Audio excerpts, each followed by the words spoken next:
Era 28 de dezembro de 1992. Faltavam apenas 3 dias para o Brasil fechar o ano. E os estúdios da Rede Globo no Projac, aquele complexo enorme e blindado em Jacarepaguá, seguiam no ritmo frenético de sempre. A novela das 9 era De Corpo e Alma, o fenômeno da temporada, o produto mais assistido do Brasil. A história que deixava dezenas de milhões de pessoas coladas na frente da televisão toda a noite. E no coração dessa história havia uma mulher jovem, luminosa, com um sorriso que fazia você sentir que tudo no mundo podia estar bem. Daniela Pérez. Se você quer entender de verdade o que Daniela Pérez significou para o Brasil e por que a história dela ainda hoje continua sendo a mais dolorosa que o entretenimento deste país já viveu, inscreva-se agora e ative o sininho. Porque o que você vai descobrir nos próximos minutos vai mudar completamente a sua forma de ver a indústria brasileira do espetáculo. Este não é um vídeo sobre uma atriz. É a verdade sobre o que custou ser mulher naquele Brasil dos anos 90, sobre o que a inveja e a ambição são capazes de fazer e sobre a força extraordinária de uma mãe que transformou sua dor em lei. Não perca! O Brasil de dezembro de 1992 era um país que ainda processava o choque do impeachment de Fernando Collor de Mello, ocorrido apenas 3 meses antes, em setembro. Era um país que havia elegido seu primeiro presidente pelo voto direto, depois de décadas de ditadura e de eleição indireta. Aí que apenas 4 anos depois precisou destituí-lo por corrupção. Um país que estava aprendendo de maneira muito custosa o que significa a democracia de verdade, com todos os seus mecanismos de controle e suas possibilidades de decepção.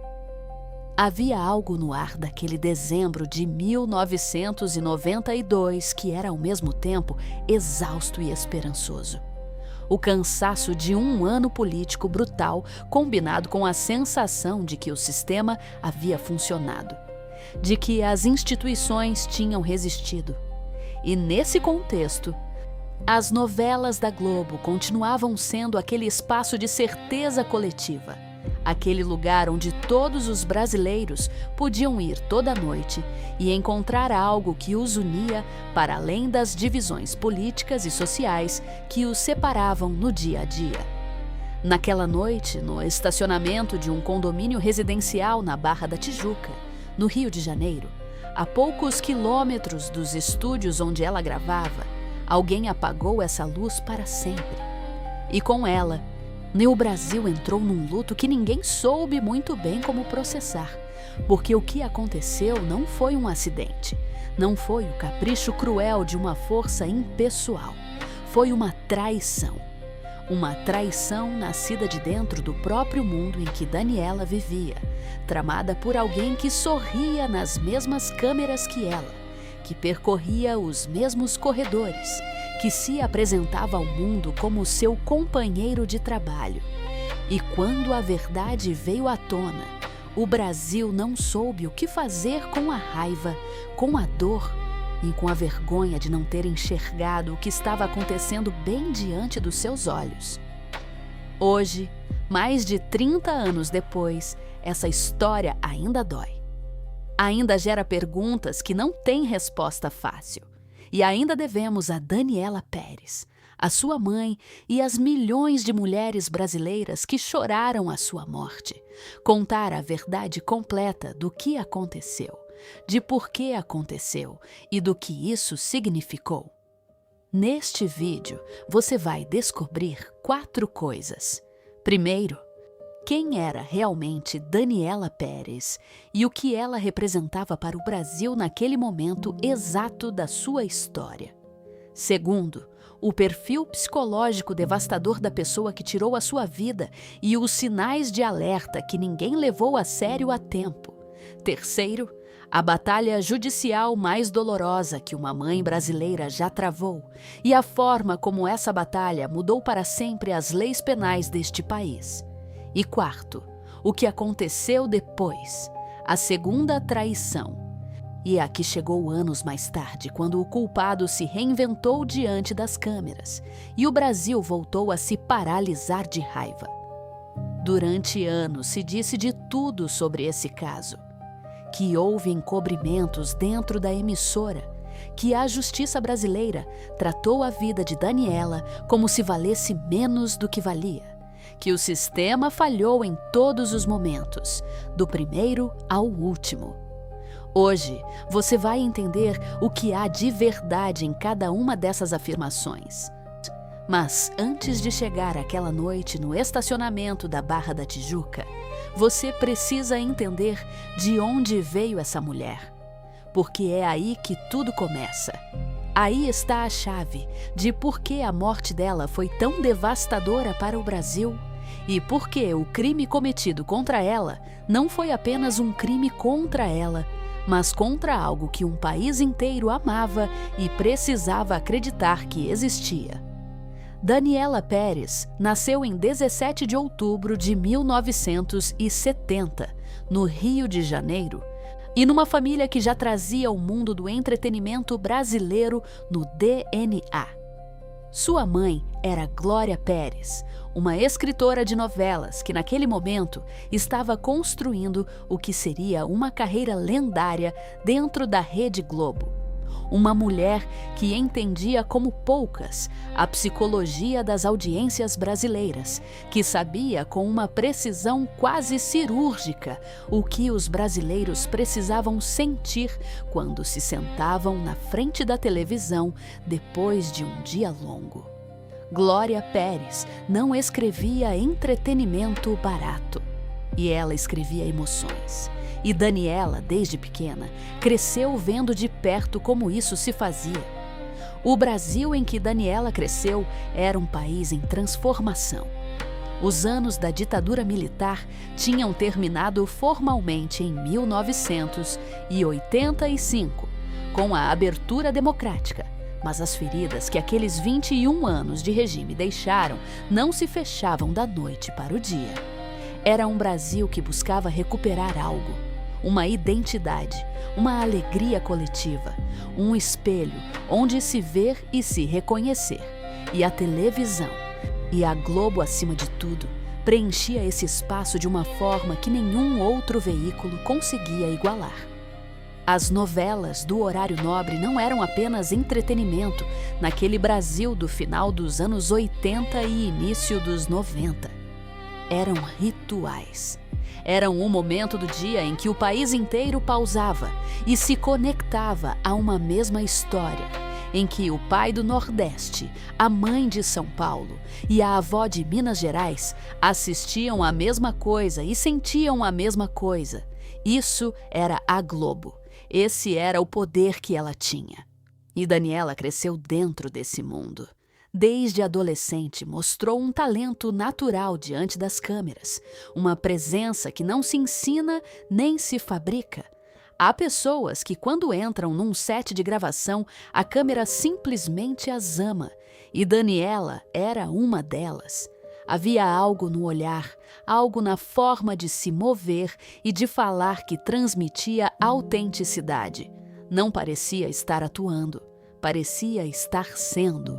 E essa qualidade, que é raríssima e que diretores e produtores reconhecem imediatamente quando veem, ou foi o que abriu as portas da Globo para ela numa idade muito jovem.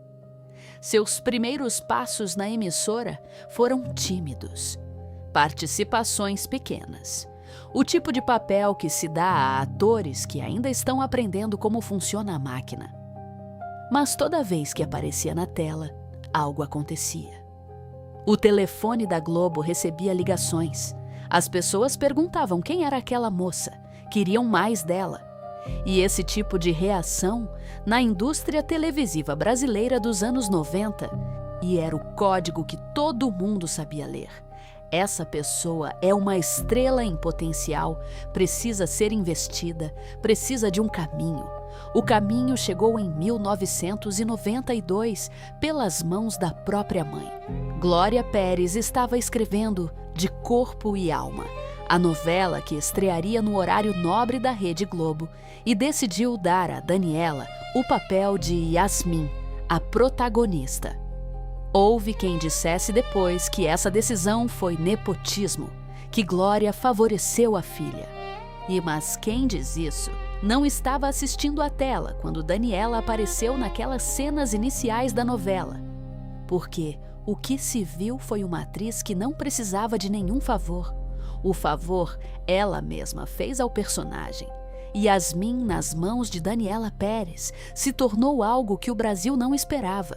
Uma protagonista de novela, com quem as mulheres queriam não só se identificar, mas proteger. Havia algo nela que gerava isso, uma vulnerabilidade que convivia com uma força interior e uma mistura que tocava uma fibra muito específica no coração das mulheres brasileiras que a assistiam toda noite. De Corpo e Alma estreou e, em questão de semanas, se tornou o fenômeno da temporada. Audiências nas alturas, análises de imprensa cheias de elogios ao trabalho de Daniela, cartas de telespectadores chegando aos estúdios da Globo.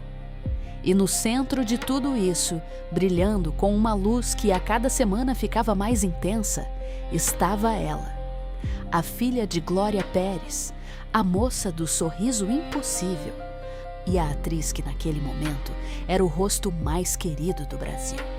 Era o amor do Brasil, assim a chamavam. E não era exagero, era uma descrição exata do que ela representava para a audiência. Agora bem, para entender o que aconteceu depois, você precisa entrar em outro mundo, na mente de alguém que olhava para todo esse sucesso de Daniela de muito perto e de um lugar muito diferente.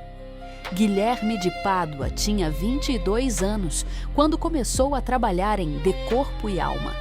Era ator, ou ao menos tentava sê-lo, com o tipo de ambição que nem sempre encontra o caminho que busca. Tinha chegado à Globo não pelo caminho habitual das escolas de teatro ou das audições lentas e progressivas, mas por um atalho, por conexões, por estar no lugar certo na hora certa. Na emissora fazia o papel de Bino, um personagem que no início da novela tinha certa relevância, certas cenas importantes, momentos que lhe davam visibilidade. Guilherme queria essa visibilidade. Precisava dela de uma forma que as pessoas que trabalharam com ele naquela época descreveriam depois como algo que ia além do desejo normal de qualquer ator de crescer na carreira. A indústria do entretenimento brasileiro nos anos 90 era um ecossistema brutal. Não havia nada suave nem amável na forma como a Globo tratava seus atores. Era uma emissora que tinha um monopólio quase absoluto da televisão aberta do país, que produzia as novelas mais assistidas do mundo e que, por isso, podia se dar ao luxo de tratar seus atores com uma frieza que em outras indústrias teria gerado escândalo. Se um personagem não funcionava, desaparecia. Se um ator não entregava o que a Globo precisava, encontrava a porta de saída sem muito rodeio. E se uma história tomava um rumo diferente do planejado originalmente, os personagens secundários pagavam o preço. Foi exatamente isso que começou a acontecer com o personagem de Bino. Glória Pérez, que era uma escritora que acompanhava o ritmo da audiência com uma atenção obsessiva, foi percebendo que a história de De Corpo e Alma pedia outro caminho. Os telespectadores amavam Yasmin, a protagonista de Daniela. Queriam mais dela. Queriam as cenas dela, os conflitos dela, o mundo dela. E isso significava, inevitavelmente, que outros personagens precisavam ceder espaço. Bino foi um dos que cedeu. As cenas foram diminuindo. O arco do personagem foi perdendo peso. E Guilherme de Pádua, que via tudo isso acontecer de dentro, pelos corredores do Projac, no set que dividia com Daniela, foi processando essa perda de uma forma que ninguém ao seu redor conseguiu entender a tempo. As pessoas que trabalharam com ele naquela época, em entrevistas e declarações dadas anos depois, falam de uma mudança no comportamento dele que foi gradual, mas perceptível. Uma irritabilidade que apareceu primeiro nas pequenas coisas e foi crescendo. Uma obsessão com os números de audiência, com as notas de imprensa, com quem recebia mais atenção nos eventos de divulgação da novela. Uma fixação com Daniela, que começou a ter uma textura que incomodava quem observava, sem saber muito bem como descrevê-la. Não era admiração. Não era rivalidade profissional no sentido comum da palavra. Era algo mais denso, mais escuro. Algo que misturava o ressentimento com uma forma de possessividade que não tinha nenhuma base racional. Mas há algo que nas análises retrospectivas desse caso, os psicólogos e criminologistas brasileiros têm apontado com frequência: a periculosidade da combinação entre narcisismo ferido e a percepção de injustiça. Uma pessoa que tem uma imagem muito inflada do que merece e que sente que esse merecimento está sendo ignorado ou roubado pode construir narrativas internas que justificam o injustificável. Não de uma vez, mas de forma gradual, a cada pequena frustração que se soma à anterior. E a cada cena que é cortada, a cada entrevista que não sai na revista, a cada vez que a câmera demora mais no rosto de Daniela e se afasta do dela, essa acumulação, numa psicologia que não tem os mecanismos de regulação emocional necessários para processá-la de forma saudável, pode construir uma pressão interna que busca uma válvula de escape que nem sempre é inofensiva. Nada disso é desculpa. Digo isso com clareza porque nas análises desse tipo de crime, a explicação psicológica às vezes se confunde com justificativa e não é a mesma coisa. Entender o que pode ter estado acontecendo na mente de Guilherme de Pádua não diminui em nada a responsabilidade que ele tem pelo que fez, mas faz parte da história completa. E a história completa é o que devemos a Daniela. Guilherme de Pádua não era uma estrela naquela novela. Nunca foi. E isso, por dentro, estava destruindo ele. E aqui vem a primeira coisa que prometi revelar neste vídeo. O nível de planejamento que existiu por trás do que aconteceu. Porque isso não foi um arroubo de raiva, não foi um momento de violência impulsiva que saiu do controle. O que os investigadores reconstituíram depois, com declarações e evidências que foram surgindo ao longo de meses de processo judicial, foi a imagem de algo que foi construído com uma frieza que ainda hoje causa arrepios em quem conhece os detalhes. Guilherme de Pádua não agiu sozinho. Junto com ele estava sua esposa, Paula Thomas, uma mulher que tinha seu próprio conjunto de motivações, seus próprios medos e suas próprias obsessões em relação ao relacionamento do marido com a colega de trabalho. Há versões que circularam durante anos na mídia brasileira sobre a natureza exata da relação entre Guilherme e Daniela, sobre se houve algo entre eles que foi além do profissional, sobre as conversas e as mensagens que existiram entre os dois. O que ficou documentado no processo judicial é que Paula Thomas sentia uma ameaça real ou imaginária nessa proximidade e que essa percepção foi parte do combustível que alimentou o que aconteceu depois. A inveja profissional dele e o ciúme dela formaram uma combinação que terminaria em algo que o Brasil não conseguia nem imaginar. O dia 28 de dezembro de 1992 era uma segunda-feira. Daniela tinha terminado suas gravações no Projac tarde naquela noite. E como era habitual no ritmo de produção da Globo, tinha 21 anos. Estava no ponto mais alto da carreira, no momento em que tudo pelo que tinha trabalhado estava se tornando realidade, em que seu nome era o mais reconhecido do país, em que toda manhã havia novas notícias sobre ela nos jornais e nas revistas. Tinha um marido, Raul Gazola, também ator, com quem tinha acabado de se casar. Tinha a vida inteira pela frente. O que aconteceu no estacionamento do condomínio na Barra da Tijuca naquela noite não será descrito aqui com detalhes gráficos, porque esse tipo de descrição não presta nenhuma homenagem a Daniela e não acrescenta nada à compreensão do que a história dela significou. O que sim pode ser dito, o que ficou documentado e confirmado pela Justiça brasileira, é que foram Guilherme de Pádua e Paula Thomas que a armaram uma emboscada, que foi uma cilada, que Daniela não teve chance de se defender nem de escapar, e que quando o corpo dela foi encontrado naquela noite, o Brasil se deparou com algo sem precedentes na história do seu entretenimento. A notícia chegou primeiro como um rumor, da forma como as notícias chegavam antes de existirem as redes sociais.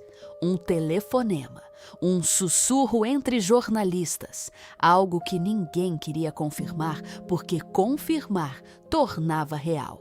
E depois veio a confirmação, e com ela veio algo que não tinha nome. E não era só tristeza, não era só horror.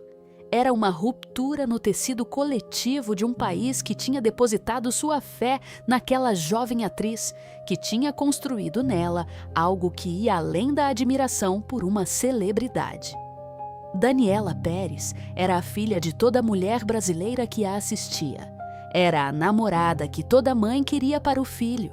Era o reflexo de algo que o Brasil queria ser e que agora, naquele estacionamento escuro da Barra da Tijuca, tinha ficado partido para sempre. Os jornais do dia 29 de dezembro amanheceram com a notícia na primeira página. As rádios interromperam a programação. A Globo, a emissora que a tinha tornado estrela, emitiu um comunicado que era mais silêncio do que palavras. O tipo de comunicado institucional que se dá quando a magnitude do que aconteceu supera a capacidade de qualquer linguagem corporativa. E nas ruas do Rio de Janeiro, de São Paulo, de Salvador, de todo o Brasil, e as pessoas se olhavam com uma pergunta que não sabiam como formular. Como foi possível? Há algo no impacto coletivo de uma morte assim que é difícil de explicar para quem não viveu de dentro dessa cultura e daquele momento histórico. O Brasil de 1992 não tinha internet. Não havia Twitter, nem Instagram, nem nenhuma rede que permitisse que as emoções se dispersassem e fossem processadas em pequenas doses ao longo do dia. O que havia era o rádio de manhã, o jornal ao meio-dia e a televisão à noite. E isso significava que quando uma notícia batia daquela forma, o impacto era mais concentrado, mais físico, mais coletivo no sentido mais literal da palavra. Milhões de pessoas recebiam a mesma notícia ao mesmo tempo, no mesmo formato, sem a possibilidade de filtrá-la ou de escolher quando e como enfrentá-la. A dor era simultânea, a perplexidade era compartilhada. E esse compartilhar, essa experiência de estar todos no mesmo momento de choque, e criou um vínculo em torno da morte de Daniela, que ainda hoje é perceptível quando a geração que viveu aquilo fala sobre aquele dezembro. Raul Gazola, o marido de Daniela, foi quem deu o alerta naquela noite. Era um rapaz de 26 anos que, em questão de horas, passou de marido a viúvo, de ator que dividia os sonhos com a mulher para a pessoa que precisou identificar o corpo dela e que teve que processar na mais brutal das solidões, o que havia acontecido. E as imagens daquele homem nos dias seguintes, nas portas do hospital, nos momentos em que os fotógrafos conseguiam se aproximar, são de uma desolação que ainda hoje é difícil de encarar. Há pessoas que perdem algo nesses momentos e nunca recuperam completamente. Raul Gazola foi uma delas. Mas se houve uma pessoa cuja dor naqueles dias foi de uma dimensão diferente, cuja perda foi tão absoluta e tão pública e tão despida de qualquer privacidade possível, essa pessoa foi Glória Pérez. Pense nisso por um momento. Glória Pérez não apenas perdeu a filha, perdeu-a em circunstâncias que envolviam diretamente o trabalho que ela mesma tinha criado. O assassino da filha era um homem a quem ela tinha dado emprego, para quem havia escrito cenas, que tinha incluído na história que criou para que Daniela brilhasse. A traição não era apenas contra Daniela, era contra Glória. Era uma traição vinda de dentro, do núcleo mesmo do que ela tinha construído com mais amor em toda a sua vida.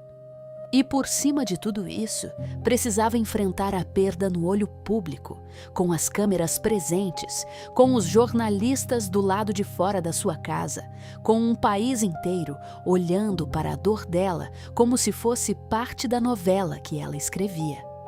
Há pessoas que, em momentos de crise dessa magnitude, se paralisam, e ninguém que as conheça pode julgá-las por isso, porque o peso do que carregam é objetivamente insuportável. E há outras pessoas que, nesses mesmos momentos, encontram na ação um caminho que não é fuga, mas sobrevivência, que canalizam o que de outra forma as destruiria em algo que o mundo pode tocar e medir. Glória Pérez foi das segundas. E essa escolha, feita nas semanas mais sombrias da sua vida, quando o direito de simplesmente se fechar para o mundo teria sido completamente compreensível, definiu não só o resto da sua própria história, mas a história legal e cultural do Brasil em relação à violência contra as mulheres. Nos dias que se seguiram ao dia 28 de dezembro, a investigação avançou com uma rapidez que surpreendeu quem acompanhava o caso. Guilherme de Pádua foi detido relativamente cedo, em parte porque as evidências que o apontavam eram difíceis de ignorar desde o primeiro momento. As versões sobre como e quando as provas começaram a surgir variam conforme a fonte. Mas o que é claro é que os investigadores da Polícia Civil do Rio de Janeiro montaram o quebra-cabeça num tempo relativamente curto para os padrões da justiça brasileira da época. Paula Thomas também foi detida, e seu papel nos fatos foi confirmado pelas próprias declarações que foram surgindo ao longo do processo.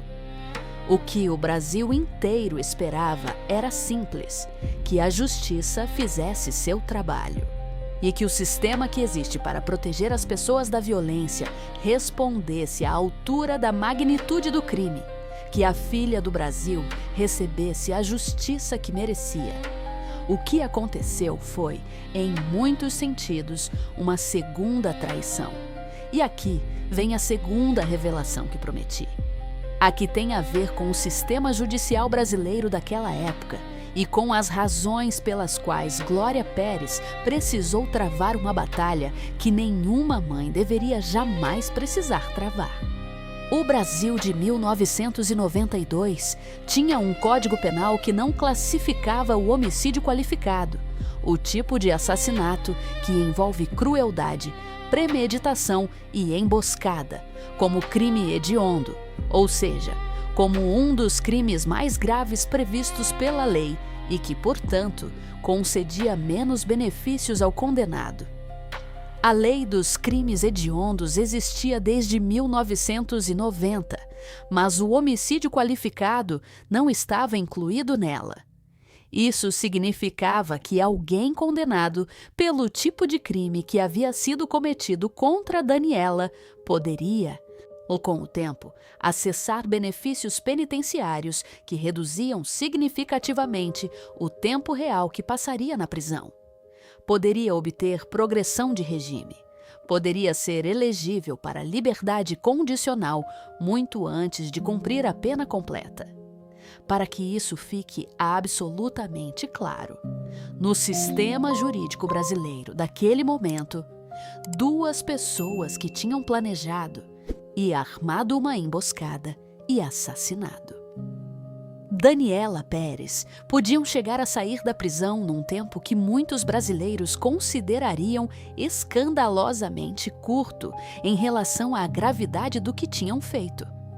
Quando Glória Pérez entendeu isso, quando os advogados explicaram a ela as implicações reais do sistema dentro do qual a morte da filha seria julgada, algo dentro dela tomou uma decisão que não admitia negociação.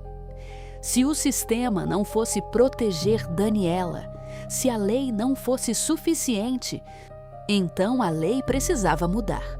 E se a lei precisava mudar, ela ia fazer tudo o que estivesse ao seu alcance para conseguir isso, mesmo que custasse cada grama de energia que lhe restasse depois de enterrar a filha.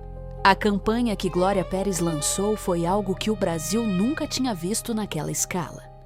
Usando sua plataforma, sua visibilidade, os contatos que tinha construído durante décadas trabalhando na emissora mais poderosa do país, e ela começou a recolher assinaturas para uma petição que pedia ao Congresso brasileiro que incluísse o homicídio qualificado na lista de crimes hediondos.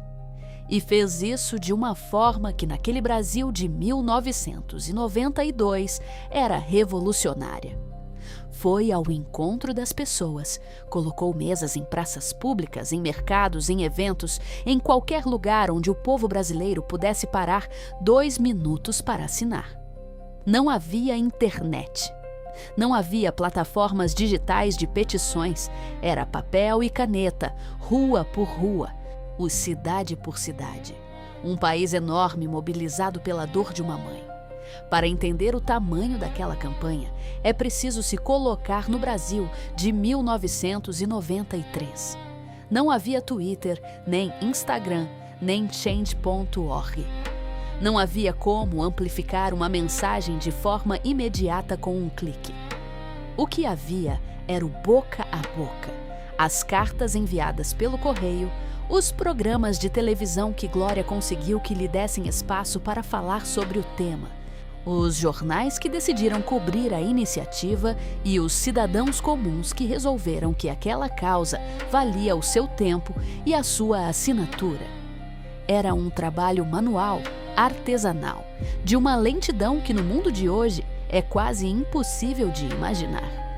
Mas funcionou porque havia algo naquela petição que se conectava com uma necessidade real e urgente que o Brasil daquela época sentia, mas nem sempre sabia nomear. A necessidade de que o sistema de justiça respondesse à altura da dor gerada pela violência, e especialmente a violência contra as mulheres, especialmente quando essa violência vinha disfarçada de normalidade, de coleguismo, de relação profissional cotidiana. Ao final da campanha, Glória Pérez havia recolhido mais de 1.300.000 assinaturas. 1.300.000 brasileiras e brasileiros que colocaram o nome num papel, dizendo que o que havia acontecido com Daniela não podia continuar ficando impune daquela forma. Foi a maior petição popular apresentada ao Congresso do Brasil até aquele momento.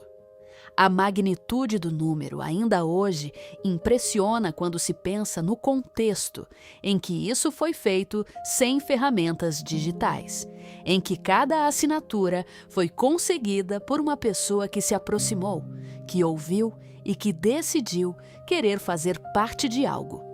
A petição foi apresentada ao Congresso Nacional em Brasília, e em 1994, o homicídio qualificado foi incluído como crime hediondo na legislação brasileira. A lei mudou. O sistema que havia falhado em proteger Daniela foi modificado para que a próxima Daniela, e a seguinte, e todas as que viessem depois, tivessem uma proteção que antes não existia. Glória Pérez transformou o pior momento da sua vida numa mudança legal que afeta o Brasil até hoje. Pense nisso. Pense no que significa ter a capacidade de fazer isso quando o seu mundo desmoronou completamente. Mas a batalha legal de Glória não terminou com a reforma legislativa. O julgamento de Guilherme de Pádua e Paula Thomas foi um processo longo, doloroso e cheio de momentos que colocaram à prova a paciência de um país inteiro. Os julgamentos pelo júri popular no Brasil têm suas próprias dinâmicas, suas próprias regras e seus próprios rituais. E o caso de Daniela Pérez se tornou o julgamento mais acompanhado pela mídia brasileira de toda aquela década. Guilherme de Pádua chegou ao julgamento com uma estratégia de defesa que na época gerou uma indignação que ainda hoje é palpável quando as pessoas que a viveram falam sobre o assunto. Seus advogados construíram uma narrativa que tentava depositar a responsabilidade em outro lugar, que questionava os fatos de formas que para a família de Daniela e para milhões de brasileiros foram uma humilhação a mais por cima de toda a dor já vivida. Há momentos nos processos judiciais de grande repercussão em que o sistema de justiça, com toda a sua frieza procedimental e todas as suas regras criadas para proteger os direitos do acusado, produz situações que de fora parecem uma segunda vitimização. O julgamento de Daniela Pérez teve vários desses momentos. A condenação chegou.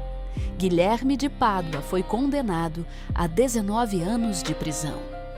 Paula Thomas também foi condenada, com uma pena menor do que a do marido. Há algo que na época gerou debate sobre as diferenças na forma como o sistema judicial brasileiro tratava a responsabilidade de homens e mulheres em crimes cometidos em conjunto. A pena de Paula foi de 18 anos e 6 meses. O julgamento pelo júri popular teve todos os elementos que fazem desses processos eventos que o Brasil acompanha coletivamente com uma atenção que vai além do interesse mórbido. Há algo no formato do júri popular brasileiro com seus longos debates, nas suas estratégias de defesa e acusação que se desdobram por horas, sua dependência da resposta emocional de 7 jurados, que em sua maioria são cidadãos comuns, que faz com que esses julgamentos se tornem experiências quase teatrais, cenários onde as versões da realidade se enfrentam com uma intensidade que a mídia do país consome e amplifica. O julgamento de Daniela Pérez não foi exceção. Foi acompanhado por jornais e revistas e programas de televisão de todo o Brasil com a cobertura que se reserva para eventos históricos. E teve momentos que as pessoas que o acompanharam de perto lembram com uma mistura de indignação e tristeza que também não diminuiu com o tempo. Ambos recorreram em várias instâncias. O processo se estendeu por anos, com revisões e recursos que mantinham o caso ativo nas manchetes e no coração de Glória Pérez de uma forma que não lhe dava nenhum respiro. E então, com o passar dos anos, com a aplicação dos benefícios do sistema penitenciário, com as reduções de pena por bom comportamento e as mudanças de regime, algo aconteceu que muitos no Brasil não esperavam que acontecesse tão cedo. Tanto Guilherme de Pádua quanto Paula Thomas saíram em liberdade antes do que a grande maioria da opinião pública considerava justo. Paula Thomas saiu da prisão em 2003, 11 anos após a morte de Daniela. Guilherme de Pádua teve seu processo de saída mais gradual, com períodos de regime semiaberto e liberdade condicional, mas também saiu antes de cumprir a totalidade da pena. Para Glória Pérez, para Raul Gazola, para as pessoas que amaram Daniela, cada notícia de um benefício concedido aos condenados era uma ferida nova sobre uma cicatriz que nunca tinha tido tempo de se fechar completamente. A lei havia mudado graças à campanha de Glória, mas essas mudanças se aplicavam aos crimes cometidos após a reforma, não retroativamente ao caso de Daniela. Isso significava que a própria causa que havia inspirado a lei não se beneficiava dela quanto à condenação. Era um paradoxo brutal que Glória levou anos para conseguir articular em palavras. Há algo na história de Daniela Pérez que não se pode entender completamente se não for vista também sob a perspectiva do que significou para o Brasil do início dos anos 90 em termos culturais e sociais. Porque esse crime não aconteceu num vácuo. Aconteceu num país que estava saindo de décadas de ditadura, que ainda estava aprendendo o que significa ter democracia, que ainda estava processando a ideia de que as instituições podiam e deviam prestar contas. Era um Brasil que havia vivido o impeachment de Fernando Collor apenas meses antes, em setembro de 1992, com toda a carga simbólica de um país que se olhava no espelho e se perguntava quem eram seus líderes, em quem podia confiar. E nesse contexto de incerteza, o de busca por algo sólido em que acreditar, a televisão e especialmente as novelas da Globo eram um dos poucos espaços onde o Brasil podia encontrar algo parecido com a certeza. A história dos personagens era conhecida, previsível nos seus contornos, ainda que não nos detalhes. E os atores que os encarnavam se tornavam uma espécie de família estendida. Presenças cotidianas que acompanhavam a vida das pessoas com uma regularidade que o mundo real nem sempre conseguia garantir. E Daniela Pérez era parte dessa família. Yasmin, seu personagem em De Corpo e Alma, era uma mulher que lutava, que amava, que errava e se levantava. Exatamente o tipo de história que ressoava com as mulheres brasileiras que a assistiam toda noite. E quando Daniela morreu, o Brasil não perdeu apenas uma atriz. Perdeu a continuação daquela história, o direito de saber como terminava a jornada daquele personagem e a promessa implícita de que o mundo da novela continuaria lá, amanhã, às 9 da noite, como sempre tinha estado. A Globo tomou a decisão de continuar a novela, de reescrever o destino do personagem de Yasmin, para que seu desaparecimento da história fosse um reflexo do que tinha acontecido na realidade.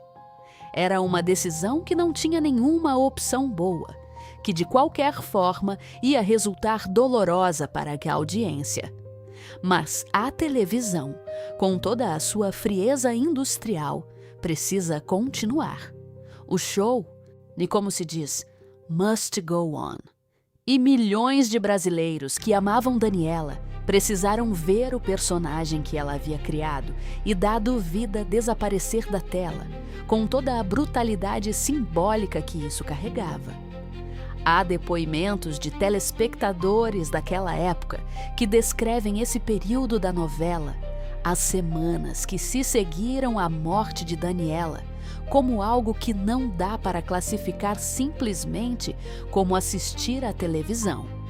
Era outra coisa. Era um luto coletivo que se processava através de uma tela e uma forma de continuar conectado a ela, mesmo que ela não estivesse mais, de não deixar ir de vez algo que o Brasil não estava pronto para soltar. E agora, preciso que você preste muita atenção no que vem a seguir, porque aqui está a terceira revelação que prometi. A que tem a ver com o que aconteceu anos depois, quando o Brasil acreditou que o caso estava encerrado, que a dor tinha ao menos a estabilidade do que já havia sido processado. Guilherme de Pádua, após sair da prisão, fez algo que ninguém no Brasil esperava. Tornou-se pastor evangélico. Reinventou-se como pregador, como voz da fé, como figura que falava em nome da misericórdia divina e da transformação pessoal. Apareceu em igrejas, em plataformas, em veículos de comunicação que lhe deram acesso com uma generosidade que para a família de Daniela e para milhões de brasileiros foi impossível de compreender. Falou de redenção, falou de perdão, falou da sua fé como se ela fosse o centro da conversa, mas em vez de um elemento que convivia com o fato irrefutável de que ele tinha tirado a vida de uma jovem de 21 anos. Há algo que coloca um nome claro no que muitos brasileiros sentiram ao ver essa reinvenção midiática. A sensação de que o sistema, o mesmo sistema que não havia protegido Daniela, continuava sem protegê-la nem mesmo no espaço da memória, que continuava dando espaço e plataforma a quem a tinha tirado dela. Essa sensação não é irracional nem é vingativa. Não é a resposta completamente compreensível de uma coletividade que aprendeu da forma mais brutal possível que a fama e o poder funcionam de maneiras que nem sempre têm a ver com a justiça.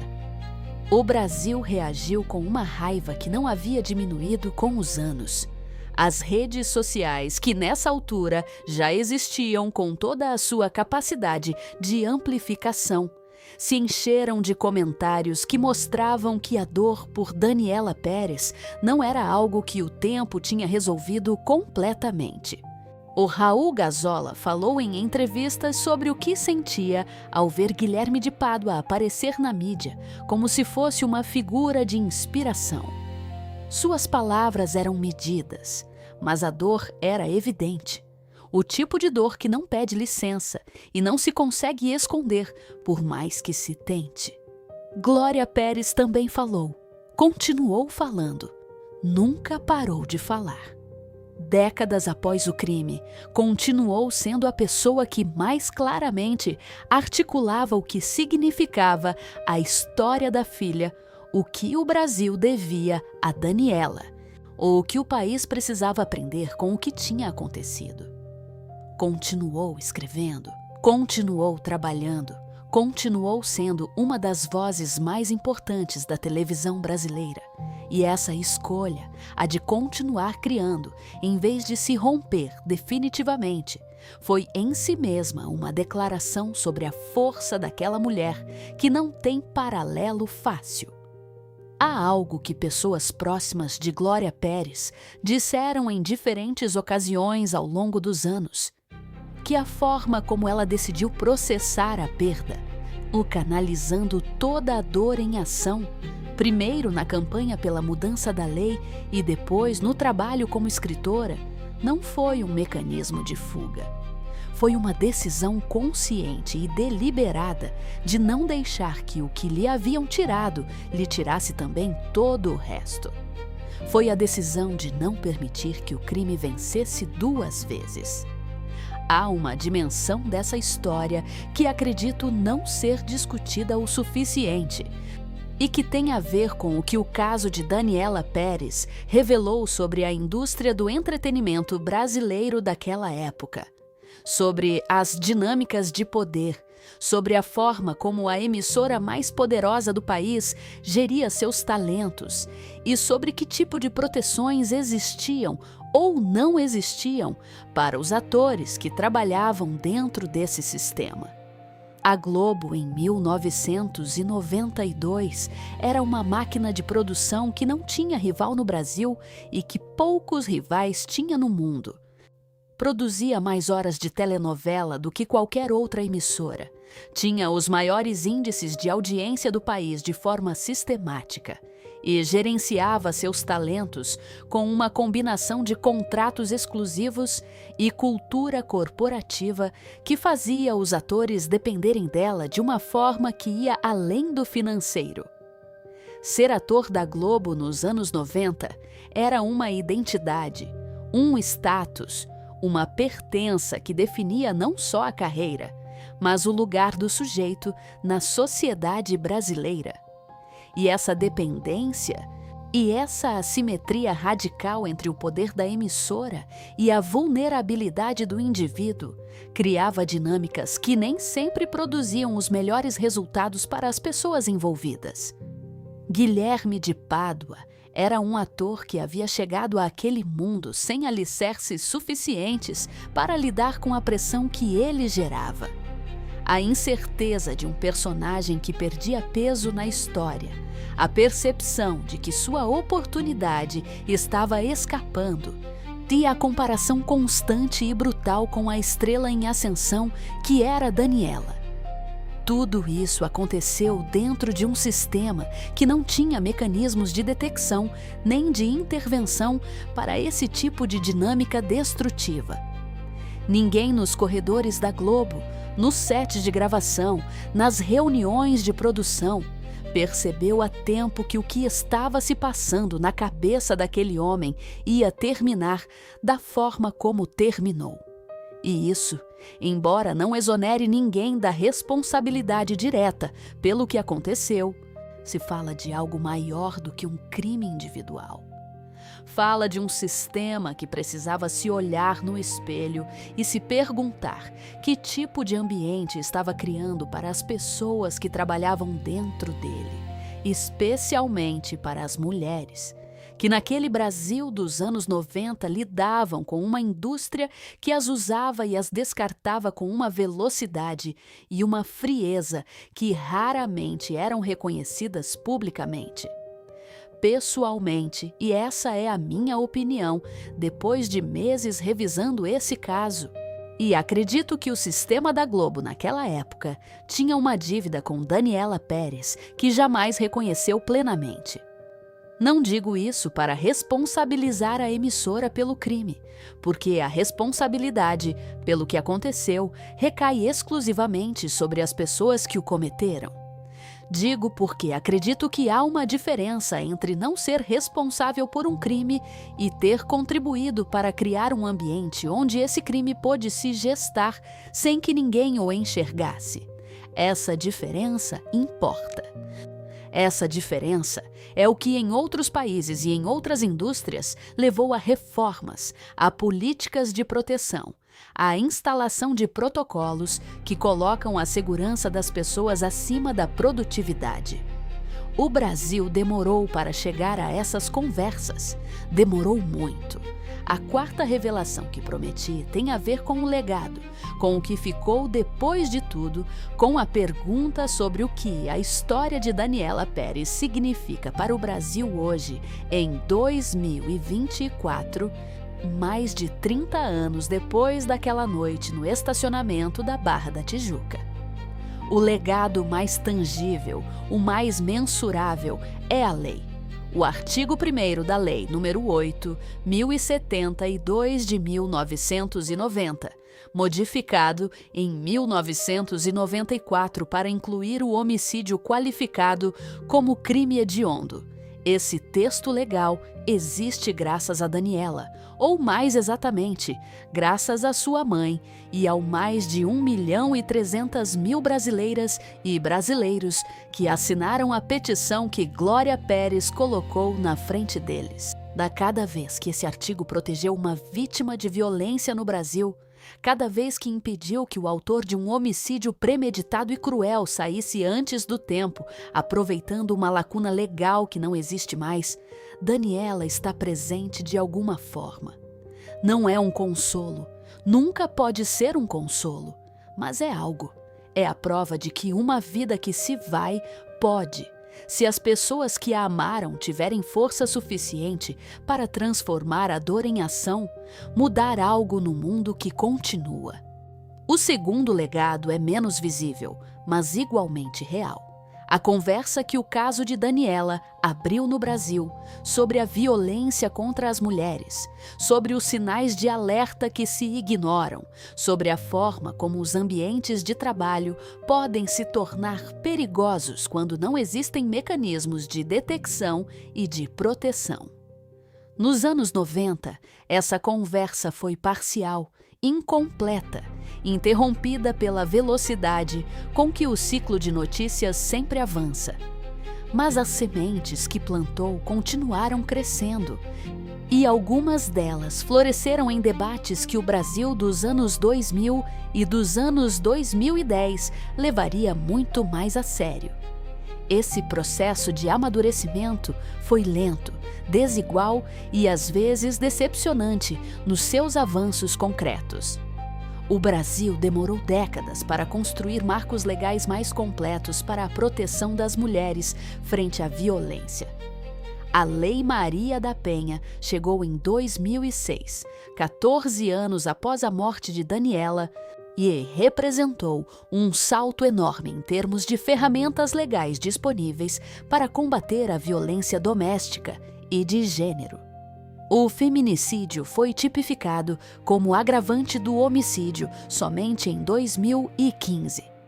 Cada um desses avanços chegou impulsionado por casos concretos, por mulheres concretas que pagaram o preço mais brutal para que o sistema fosse obrigado a mudar. Daniela Pérez foi a primeira dessa lista no Brasil pós-ditadura. Abriu o caminho a um custo que ninguém jamais deveria ter que pagar. O terceiro legado é o de Glória Pérez como figura pública, como símbolo de algo que no Brasil tem um nome específico, embora nem sempre seja chamado por esse nome: a resiliência feminina diante da dor mais absoluta. Glória Pérez não se quebrou. Ou se quebrou, foi em privado, nos espaços que ninguém precisa ver, e depois se reconstruiu e continuou. Continuou escrevendo, continuou lutando, continuou sendo uma voz que o Brasil do entretenimento precisava ouvir. E nesse ato de continuar, nessa escolha cotidiana de não desistir, há um ensinamento que vai muito além da história particular dela. Quero voltar por um momento a Daniela, porque em todas as conversas sobre esse caso, em todos os artigos e documentários e programas de televisão que foram feitos sobre ele ao longo dos anos, às vezes se perde de vista quem ela realmente era, para além do símbolo, para além da vítima, para além da causa que a morte dela inspirou. Daniela Pérez tinha 21 anos. Tinha o tipo de energia e de entusiasmo que têm as pessoas que estão no começo de algo grande e que ainda não aprenderam a moderar a alegria por medo de que o mundo a apague. As pessoas que trabalharam com ela, em De Corpo e Alma, falam de uma atriz que chegava ao set com uma disposição que contagiava a equipe, que levava o trabalho com uma seriedade que muitos atores, com o dobro da sua idade, ainda não tinham, mas que também sabia rir, que sabia tornar o clima mais leve nos momentos em que a pressão das gravações ficava pesada. Era querida. Não no sentido vago e genérico com que se diz que alguém é querido. Era querida de verdade, com aquele tipo de afeto que surge quando uma pessoa faz você se sentir bem, sem que seja evidente que está fazendo esforço para isso. Era muito mais do que o amor do Brasil, embora também fosse isso. E era uma jovem mulher que estava aprendendo a navegar as complexidades de ser famosa no Brasil dos anos 90. De lidar com o peso das expectativas que a indústria e o público colocavam sobre ela. De encontrar o equilíbrio entre a pessoa pública que a Globo precisava que ela fosse e a pessoa privada que ela era quando as câmeras se apagavam. Era uma filha que amava a mãe com uma intensidade que as pessoas próximas à família descreviam como algo lindo, mas que também tinha suas próprias tensões. E como qualquer relação entre uma mãe poderosa e uma filha que está construindo sua própria identidade. Era uma esposa recém-casada que estava descobrindo o que significa compartilhar a vida com outra pessoa, ao mesmo tempo em que compartilhava quase tudo o mais com o público de um país inteiro. Há entrevistas de Daniela dessa época, gravadas para programas de televisão e para as revistas de fofoca brasileiras que cobriam o universo da Globo com a dedicação de publicações especializadas, e em que ela fala do trabalho com uma maturidade que surpreende em alguém de 21 anos.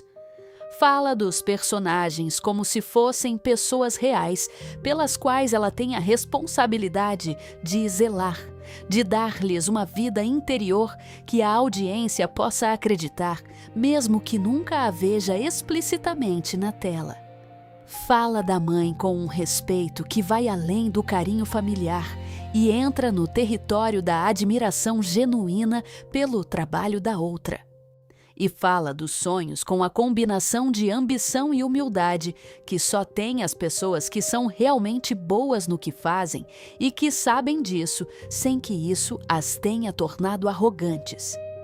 Ver essas entrevistas hoje é uma experiência de uma tristeza particular, porque há algo em vê-la falar do futuro que dói de uma forma que não dá para explicar completamente. O futuro que ela descrevia nessas entrevistas existiu apenas nas suas palavras. Tinha tudo isso pela frente. E eu tinha anos de aprendizado e de crescimento e de erros e de conquistas pela frente. Tinha a possibilidade de se tornar a atriz que tudo indicava que ela seria. Alguém que com os anos e com a experiência teria chegado à maturidade da sua arte e teria dado trabalhos que o Brasil lembraria por gerações.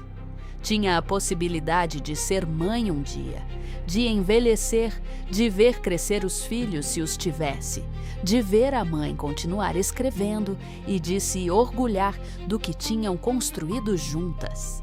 As pessoas que a conheceram antes de acontecer o que aconteceu descrevem alguém que estava apenas começando a entender a dimensão real do próprio talento. Há atores que sabem disso desde o início, que carregam essa certeza de uma forma que às vezes frisa a arrogância. E há atores que vão descobrindo isso aos poucos, a cada cena que sai bem, a cada momento em que a câmera capta algo que eles mesmos não esperavam que saísse assim, e a cada reação do público que confirma que o que estão fazendo tem um efeito real em pessoas reais. Daniela era das segundas, das que se surpreendem consigo mesmas, das que ainda estão no processo de aprender até onde podem chegar. E esse processo truncado de autoconhecimento e de crescimento artístico é talvez a perda mais silenciosa e mais irreparável de todas as que foram produzidas naquela noite na Barra da Tijuca. Tudo isso lhe foi tirado numa noite de dezembro, ou num estacionamento escuro, por duas pessoas que decidiram que as próprias obsessões valiam mais do que a vida dela. E isso não tem nenhuma explicação que seja suficiente. Nenhuma narrativa, por mais bem construída que seja, consegue responder de forma satisfatória a pergunta do porquê. Há crimes que a razão humana consegue entender mesmo sem justificar, e há crimes que simplesmente resistem à análise. O assassinato de Daniela Pérez está no segundo grupo. A inveja, o ciúme e a ambição frustrada são coisas que a psicologia consegue descrever e contextualizar. Mas traduzi-las no que aconteceu naquela noite é um salto que o entendimento racional não consegue dar de forma satisfatória. Há uma distância intransponível entre sentir inveja profissional de alguém e tirar-lhe a vida.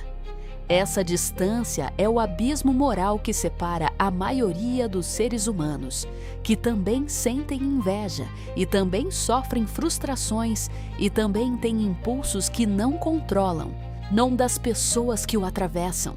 O Brasil mudou depois de Daniela Pérez. Não de uma vez, não de forma dramaticamente visível, mas mudou.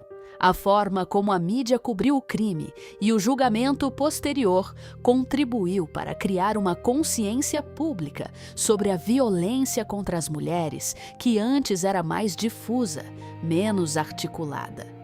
A campanha de Glória Pérez demonstrou que a sociedade civil brasileira podia se mobilizar em torno de uma causa de justiça de uma forma que o sistema político não podia ignorar.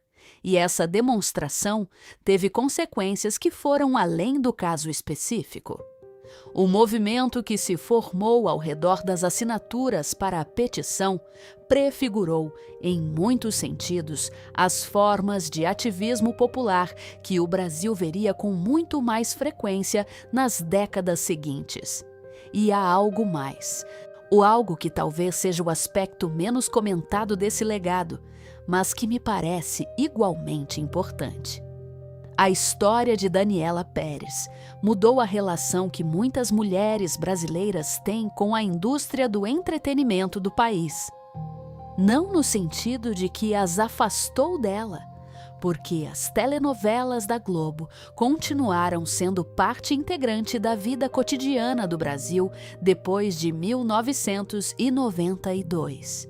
Mas no sentido de que introduziu uma consciência, um reconhecimento de que por trás das telas e dos personagens e do glamour dos eventos de imprensa há pessoas reais com vulnerabilidades reais e que o sistema que as usa para produzir entretenimento nem sempre as cuida como deveria. Essa consciência, esse olhar mais crítico para a indústria, foi parte do processo de amadurecimento cultural que o Brasil foi percorrendo ao longo dos anos 90 e dos anos 2000. E embora seja exagero atribuir tudo a um único caso, e por mais significativo que tenha sido, a história de Daniela foi uma das experiências formadoras que contribuíram para esse processo. A Globo, por sua parte, nunca fez o tipo de acerto de contas institucional que muitas pessoas esperavam. Nunca houve uma reflexão pública e detalhada da emissora sobre o que o caso revelava sobre seus próprios processos e sobre a cultura interna dos seus sets de gravação. Continuou sendo a emissora mais poderosa do Brasil, ou continuou produzindo as novelas mais assistidas do país, continuou gerindo seus talentos com aquela combinação de poder e opacidade que a caracteriza.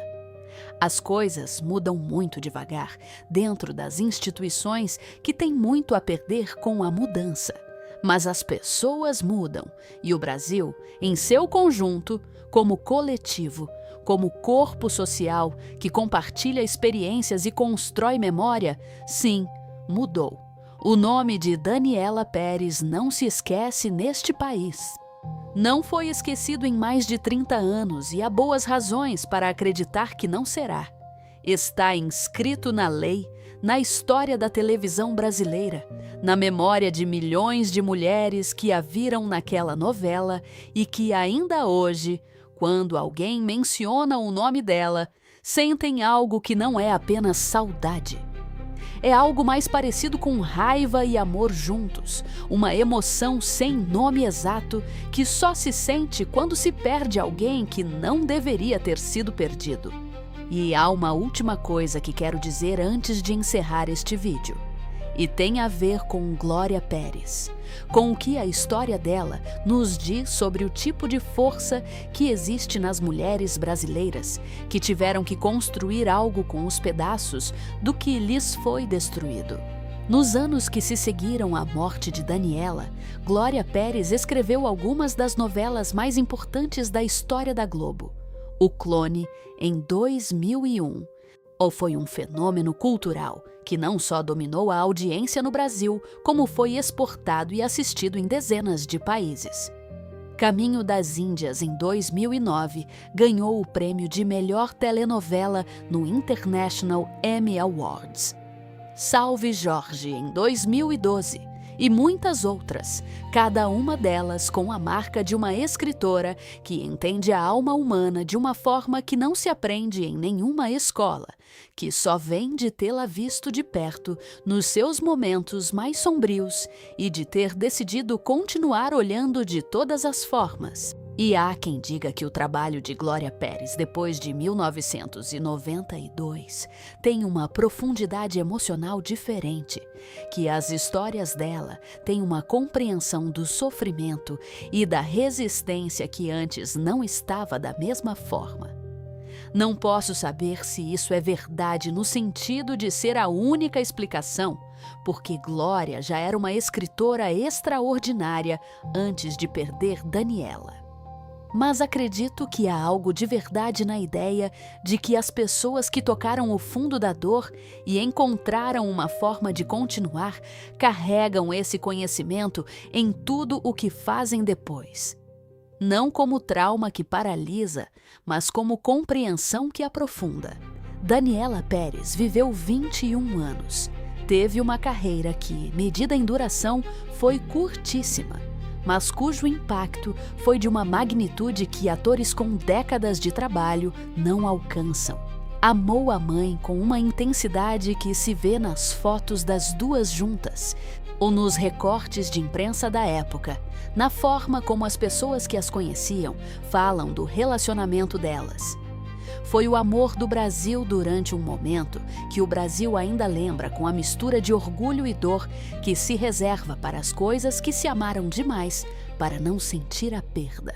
E continua sendo, 30 anos depois, a razão pela qual uma lei existe no Brasil.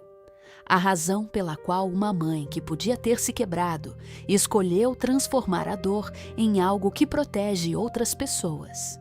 A razão pela qual milhões de brasileiras que assinaram aquela petição numa praça ou num mercado ou na porta de uma igreja souberam que a assinatura delas importava, que o nome de Daniela Pérez merecia aquele gesto e que o Brasil que queriam viver era um em que esse tipo de crime não podia ficar sem consequências. 30 anos é muito tempo. Tempo suficiente para que uma geração de meninas cresça sem ter visto Daniela na tela, sem ter vivido aquele dezembro de 1992 e sem carregar essa dor coletiva no corpo da mesma forma que as mães e avós carregaram. Mas também é tempo suficiente para comprovar que certas histórias não se apagam, que certos nomes ficam gravados na memória de uma cultura de uma forma que os algoritmos e os ciclos de notícias e a velocidade do mundo contemporâneo não conseguem apagar de vez. Daniela Pérez é um desses nomes. O Brasil que a amou não a esqueceu, e o Brasil que vem, se fizer bem o trabalho de preservar a memória do que aconteceu e do que custou, também não o fará. Há histórias que uma nação precisa lembrar exatamente porque doem, porque são o tipo de verdade que incomoda e que obriga a olhar para dentro e se perguntar que país se quer ser. É isso que foi Daniela Pérez. É exatamente isso que ela continua sendo. Assim terminou a história da jovem que era o rosto mais querido do Brasil em 1992.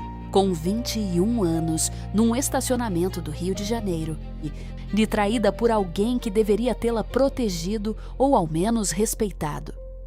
Mas a história dela não terminou de vez, porque as histórias das pessoas que deixam uma marca real no mundo não terminam quando elas partem. A lei mudou, o país mudou. E a mãe dela continuou escrevendo, publicando, resistindo, sendo exatamente a mulher que Daniela admirava, com aquela mistura de orgulho filial e espanto genuíno que se vê em cada foto das duas juntas. Se essa história te impactou, e se você acredita que as verdades sobre as mulheres que pagaram o preço mais brutal por existir na indústria brasileira do entretenimento merecem ser contadas com a seriedade que exigem, deixa o like e se inscreve no canal. Aqui tem dezenas de investigações, atrizes da Globo, cantoras, apresentadoras, mulheres cujas histórias reais foram mais devastadoras do que qualquer novela, mulheres que viveram na sombra do poder e pagaram por isso com o que não deveria ter preço. E ativa o sininho para não perder nenhuma.